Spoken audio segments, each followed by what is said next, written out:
Welcome, witches, pagans, heathens, spiritualists, and anyone interested in living sustainably. This is Old Ways, New Days, where the old ways meets the good dirt. I'm Kayla. I'm Nelle. And each week we explore the sacred art of living close to the land. From compost to coven, chickens to charms, we're reclaiming self-sufficiency, seasonal living, and ancestral wisdom. Whether you're stirring your cauldron or soup pot, this is a space for wild-hearted folk walking and the homesteading path with intention, magic, and muddy boots.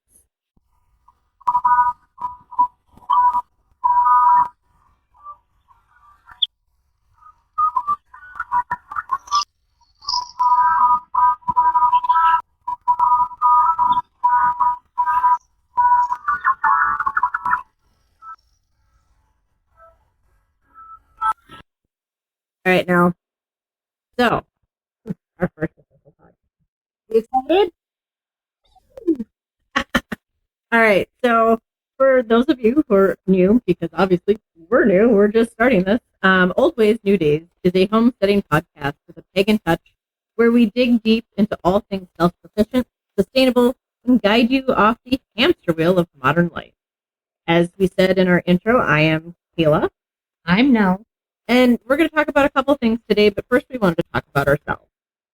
So we are both using pseudonyms because we both work for a government job. and that's how we met. And we also have a funny thing that made us get along very well. Our daughters are born on the exact same day, exact same year. Just miles and miles. Yep. So that helped us connect on a much deeper level. I have been doing pseudo homesteading and paganism pretty much all my life. I was gardening with my dad when I was a kid, and my mom was the witch. So that's how I got it. And I'm pretty much new to most of that.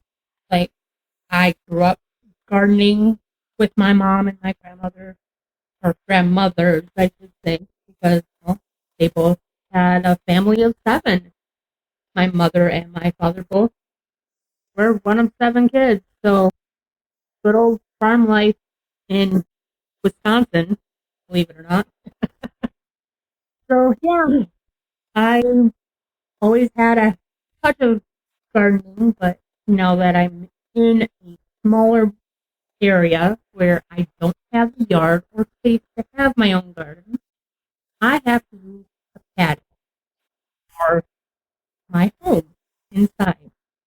And so, and so many people cannot afford to buy 30 acres and 100 chickens and cows and sheep and all the things that everyone thinks about when they're wanting to do some kind of sustainable homesteading lifestyle. And so we wanted to make this for everybody, especially those people living in an apartment or townhomes like Nelle. And that, anybody can homestead, anybody can live a sustainable life, and anybody can be self-sufficient. Yeah, especially with fresh veggies now. Oh, yeah. Dunkel. Yeah. And just a heads up, if you hear little meows in the background, I do have 4 cats. And one of them is very vocal. And she's only curled up in milk. So today, I just wanted to talk about how you start your self-sufficient journey. You want to define your why. So first things first, why homesteading? Are you craving independence from the grocery store? You want to grow your own food, raise animals, if you can, if you have the space, of course. Or maybe it's about disconnecting from the chaos and living with intention. Thinking about homesteading really means what it really means to you. Because, spoiler alert, there's no one right way to do it. And even if every other homesteading podcast tells you that this is the only way to do it, they're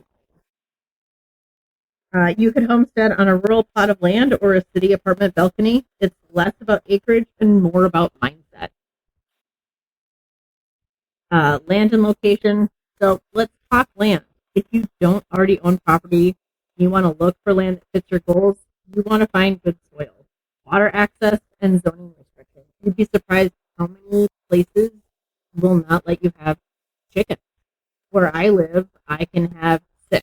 That's the absolute most. Which, I mean, is great.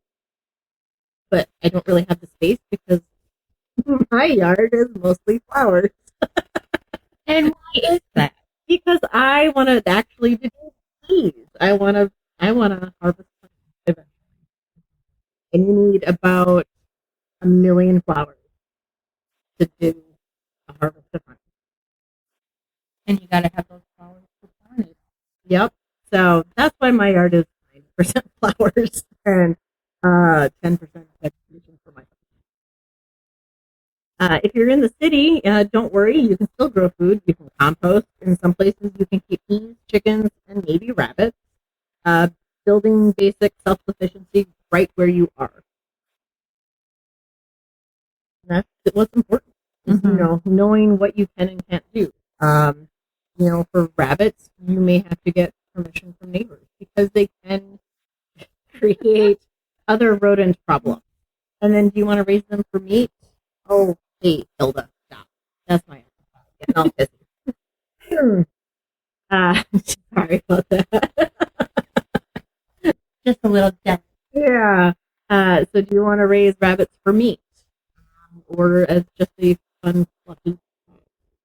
Which you can. No harm, no foul. Do you want chickens, or would you prefer ducks? They both have their pros and cons, which we'll discuss on the podcast. So yeah, just at the basics. Start small. Know what you can do, know what you can't do. It's fun. Run with it. You won't know until you try. No, right? Exactly.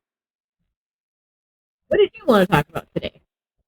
Well, um, so what I was going to do is, since I'm completely natural is just starting my um herb fresh herbs. Winter months are coming. It's October already, and get those herbs in. Start them from the seed. Start growing them right in your own home. Have fresh herbs. That'll be all on its own other podcast for next session. Whatever. Like we said, we're new. Yeah, bear with us, please. But just to start all that out and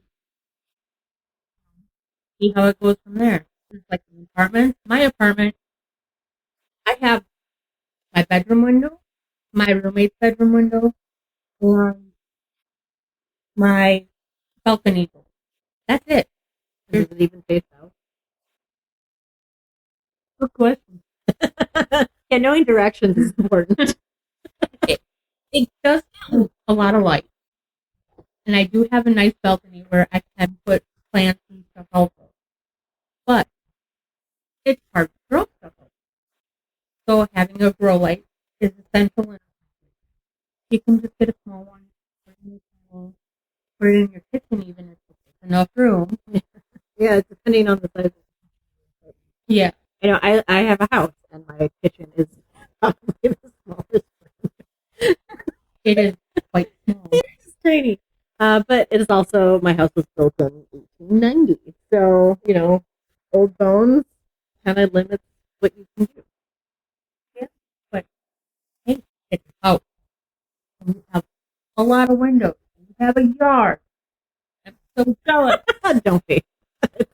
It's a lot of Most of my time is spent over at my boyfriend's house. He has a sunflower, which we only have a select few windows as well that actually face south. And a lot of time, which I'm grateful for. But you had a nice looking tomato plant. I know my cherry tomatoes are so good. And I'll be bringing those inside, cutting them down, bringing them inside. And that's what grow again next year. That too, they'll produce better. healthier and stronger and actually more. Keep doing that every year instead of going out and buying new plants. Well, there's also saving seeds, which is a very interesting process. I wanted to say complicated, but I don't know if it's necessarily complicated. I think it's just complicated in my head. Yeah. So I have saved pepper seeds, peas, and beans, and lettuce. So with those, you let for the peas, beans, and lettuce, you just let them the peas and beans, you just let them leave them on the vine until they dry. Yeah, those are easy. It's tomatoes. So with the tomato, it's really funny because all you have to do is cut a tomato in half, and you can use that in planting. Okay, here's the thing that a lot of people probably don't know. So if you have, let's say you decided to grow both bromas and Mhm. well, when the honeybees or whatever bee pollinate those flowers, it's actually cross pollinating or creating a hybrid. Mhm. So if you don't self pollinate Right. on the one plant and then section it off with a organza bag or whatever to keep still allow it to breathe, but no other bees. You're going to end up with some weird Brahma beefsteak hybrid in those bees. Right. So you have to isolate a specific flower. And of course, you have to make sure that it's the female that will actually produce fruit and not the male flower. Have you learned from experience? Yes. And that's why my garden this year ended up with acorn squash, butternut squash, and pumpkin. I didn't physically what seeds were which. I just all threw them in the pot. So I can't save any of those seeds this year because who knows what I'll get. Yeah, that would be interesting. Yeah, it would Pop them in the yard and see what grows. That's pretty much what I did. Yeah. Because I've done that with even tomatoes, onions from the grocery store. I've And they actually grew because they actually they started irradiating produce in the 70s. So that basically makes grocery sterile. So I know people are like, oh, I can just go to the grocery store, take that organic whatever tomato and plant those seeds, and it'll produce. it's not the same. It's not the same. It's not as sweet. It won't have the same flavor. Um, because something about that process of quote unquote protecting your produce changes the DNA of the produce. And because you don't have control of the growth of that. Like you don't know it just because it's organic doesn't mean that they don't use a right or a form of herbicide. They can, it's just very restrictive what Unless you're getting your fresh fruit and veggies from a specific source that you know that doesn't use any sort of chemicals in their stuff, then yeah, go ahead and try to fruits and veggies from those seeds that you get from. But other than that, it's just you're pinching pennies, go to the Dollar Tree. Have yeah. you know, It doesn't necessarily have to be organic. And I haven't done the research, so I don't know if the plant has, like if the parent plant looks great with chemicals and whatnot, herbicides, pesticides, neonicotinoids. I don't know if that translates into this offspring. So when you have the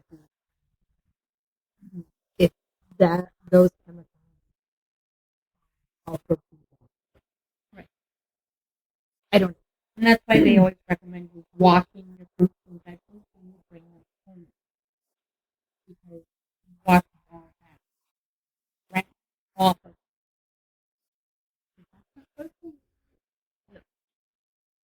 Um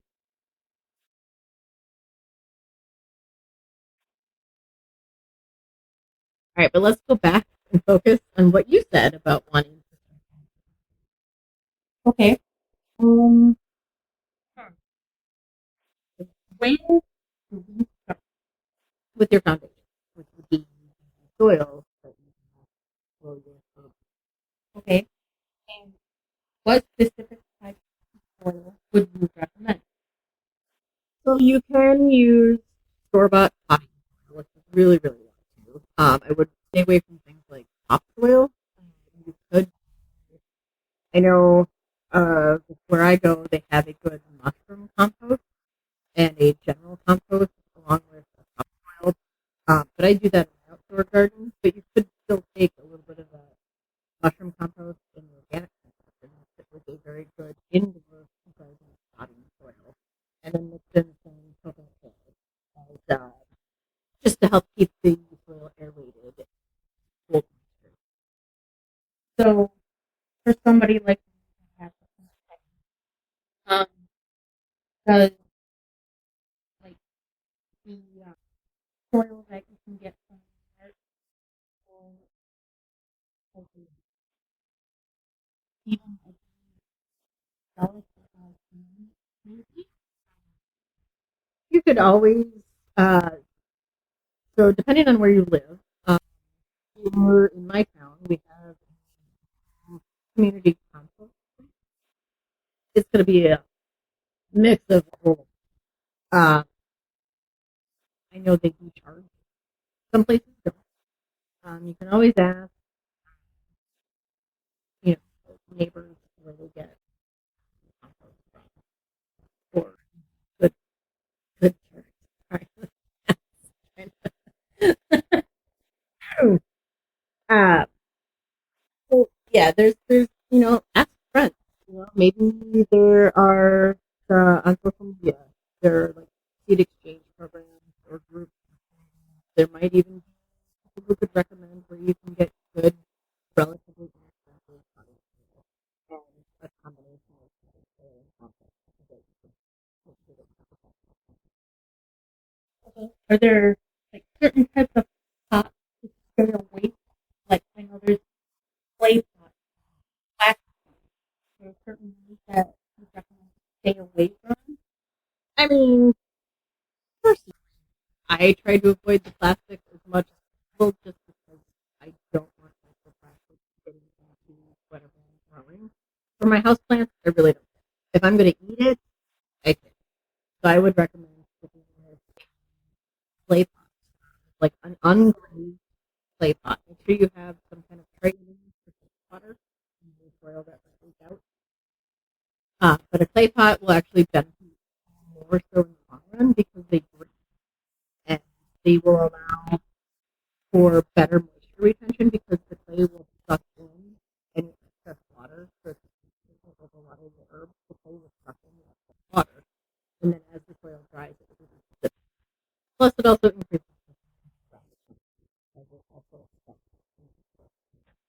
Okay. So like a lot of homes have houses have our water softener salt. And I know that plants don't care for all that salt and water.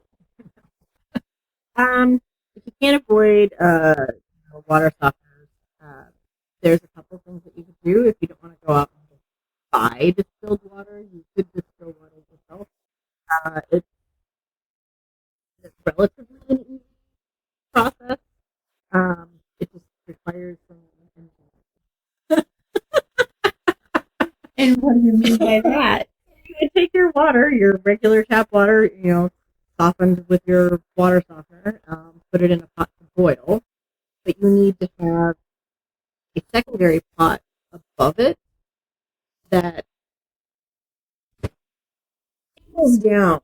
So it would be like putting a double boiler um, on top of an oversized pot that's kind of sitting on the boiling water.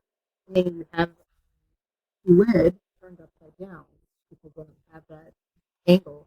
And as the water condenses and cools on the lid, it'll drip down into the double boiler portion. So And like the vapors. the vapors, yeah. And so it'll leave the salt from the water softener. Oh, and you'll only also a great way of purifying the water if shit hits the fan scenario and you're water's good to drink. Nice. So, would you be able to, like, say I have a pot, an oversized pot, and then another pot, if I use like a metal strainer instead of a lid? That, Like a pasta strainer? yeah. But it's one of those fine. It might. I've never tried it with. It would be Experimentation. right? And see if that works, and then we can tell everybody if it does. I do know that you need a large surface to cool for the vapor steam to collect, so that it can actually form droplets. Yeah. And I don't know if they it would have it large enough surface. So I wonder if you'd be able to put a lid on top of that.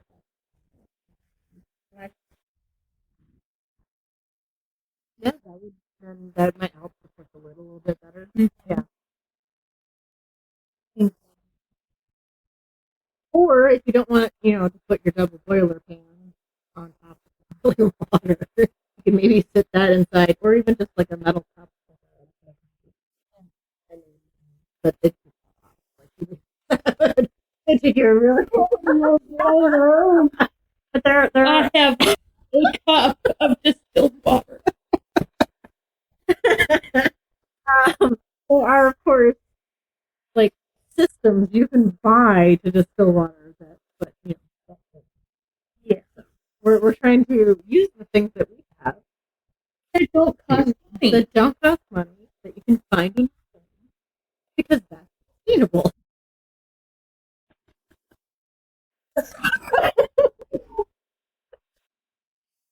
Life. Right. So then the only other thing you need to do is when you're starting your soap in the morning, and then In a paper towel. in a paper towel is fine. I just usually throw them in a glass with enough water to hold that. Okay. And then I know they're going to stay in the paper towels because I tend to forget. So, what I have done when I started out food, I have like put them on warm, wet paper towel and put that paper towel inside of the buffet so it has moisture in it. And then it condenses itself because that heat stays in there. And, check it every once in a while. Spray it with some more warm water. Moist. I know some people think that word, but it doesn't bother me. And then after a while, the seeds will start to sprout. And then the certain sprouting, then you can plant them. So you're doing the whole sprouting process. So I just germinate them and throw them straight into the ground. But I will take an old water bottle, not sponsored. Any sort of water bottle that's large enough to fit over where you are. Or even a soda bottle. Yeah, even a soda bottle. As long as you clean it. Yeah. And then if you cut the bottom off and stick that over the dirt where the seeds are, it creates an enclosed. Unscrew the cap. Yep. Mist water if you need to. Or as they're growing to avoid mold, off. Right. Depending on how hot. If it's a self-facing. So that's how I've always started seeds, and even before I bought avocado, I bought a tree. Yeah. That way. And then my one devil cat loved avocado. So no more trees. It was a foot and a half tall. Had a nice bushel of leaves. Nope. She smelled that avocado. Dug it up and never got an avocado out of it. Oh, no, I didn't get enough. Didn't get old enough or tall enough. Damn cat. Darn devil. I cat. Which one was it? Hold on. Yeah. Sorry about that. I did not silence my phone. Let me silence my phone before we get yelled at for 3 seconds of that's all.